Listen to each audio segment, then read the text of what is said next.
Hey guys, this is Eddie with WTI. Today I want to share with you my 35mm Nikon lens.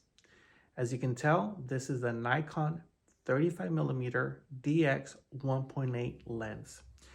This is the lens you're looking for if you're looking to take quality portraits or take videos up close. This lens is amazing. The picture quality that it produces with its wide lens is incredible. It's a game changer. I use it also for videos, and I've noticed a big difference when I use this lens. It's very quiet and very easy to use. So let me show you how to install it. It has got the lens cover in the back and the cover in the front. So you want to do this pretty quick. So you're going to do the little twist off and pop it off as so. Then you're going to match it to right here.